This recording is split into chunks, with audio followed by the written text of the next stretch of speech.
ध्यान की दिशा ही जीवन की दशा तय करती है। याद रखो, जहाँ ध्यान जाता है जीवन वैसा ही बन जाता है। यदि तुम्हारा ध्यान फूलों पर है तो तुम्हारे भीतर खुशबू पैदा होगी। यदि ध्यान कांटों पर है तो मन में चुभन जन्म लेगी। यदि ध्यान रोशनी पर है तो भीतर उजाला फैलेगा, और यदि ध्यान अंधेरे पर है तो भीतर भी अंधेरा भर जाएगा। यह पूरी तरह तुम्हारे ऊपर निर्भर है कि तुम किस ओर देख रहे हो। एक उदाहरण सोचो, दो व्यक्ति एक ही बाजार से गुजर रहे हैं। एक की नज़र सड़क पर पड़े कूड़े पर जाती है। वह कहता है, कितनी गंदी सड़क है, कितनी बदबू आ रही है। दूसरे की नज़र सड़क के किनारे खिले फूलों पर जाती है। वह कहता है, कितनी सुंदर खुशबू है, कितनी प्यारी धूप है। दोनों एक ही जगह से गुजरे, पर दोनों का जीवन अनुभव बिल्कुल अलग था। फर्क सिर्फ ध्यान का था। जीवन में भी यही होता है।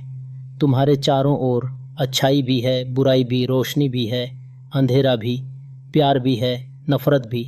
लेकिन तुम्हारा ध्यान किस पर है, यही तय करता है कि तुम्हारा जीवन कैसा बनेगा। यदि तुम बार बार उन्हीं लोगों की बुराई पर ध्यान लगाओगे जिन्होंने तुम्हें चोट पहुंचाई है, तो धीरे धीरे तुम उनके जैसे बनते जाओगे। लेकिन यदि तुम अपना ध्यान अपने सपनों, अपनी आत्मिक भलाई और अपनी चेतना के विकास पर लगाओगे, तो तुम्हारे भीतर से शक्ति फूटने लगेगी। यही कारण है कि महान लोग कभी दूसरों की आलोचना में अपना ध्यान नहीं लगाते।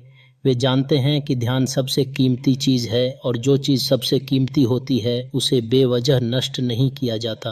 अब सोचो, यदि तुम्हारे पास एक हीरा हो तो क्या तुम उसे किसी गटर में फेंक दोगे?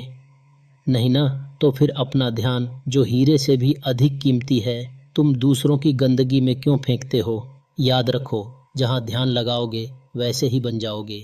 इसका अर्थ ये है कि अपने ध्यान को केवल इंद्रियों से उत्पन्न क्षणिक भावनाओं पर न लगाकर अपनी चेतना में उत्पन्न होने वाले शुद्ध, सुगंधित और दिव्य भावों पर लगाओ।